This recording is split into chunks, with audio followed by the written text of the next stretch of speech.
Amelia రాత్రి గడియారాన్ని చూసిన తరువాత దానిపై వింత సంకేతాలు కనిపించి నిజాన్ని కనుగొనండి, ఆలస్యమయ్యేలోపు అనే భయంకరమైన సందేశం ఇచ్చింది.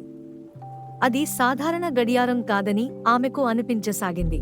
ఇప్పుడు ఆమె తన బెడ్రూంలో ఒక పుస్తకం చదువుతున్న సమయంలో గడియారం అకస్మాత్తుగా అర్ధరాత్రి కొడుతోంది. ఒక్కసారిగా ఆమె ప్రపంచం మరోసారి నిలిచిపోయినట్టు అనిపించింది. ఆమె ఇంటిలోని ఎలక్ట్రానిక్ పరికరాల శబ్దం ఆగిపోయింది. కిటికీ బయట కురుస్తున్న వర్షపు తుంపర్లు గాల్లోనే నిలిచిపోయాయి. గడియారం నుండి ఒక బంగారు కాంతి వెలువడింది. అదే సమయంలో ఆమె లివింగ్ రూమ్ మధ్యలో ఒక ఆత్మప్రాయమైన మహిళ కనిపించింది. ఆమె ఒక పాత తరహా చినిగిపోయిన విక్టోరియన్ గౌను ధరించింది.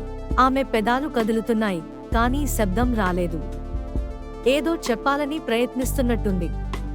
అయితే ఆమె వచ్చినంత వేగంగా మాయమైపోయింది. అమెలియా భయంతో కుదేలైంది. తదుపరి రోజు ఉదయం అమెలియా తన స్నేహితుడు ఎలియట్కి ఈ విషయాన్ని చెప్పింది. వారు కాఫీ షాప్లో కలుసుకుని ఈ రహస్యాన్ని వెలికితీయాలని నిర్ణయించుకున్నారు.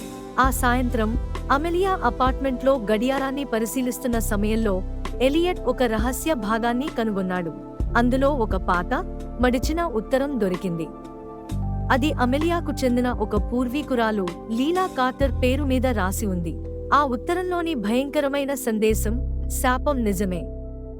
దాన్ని అర్ధరాత్రి కొట్టనివ్వకండి.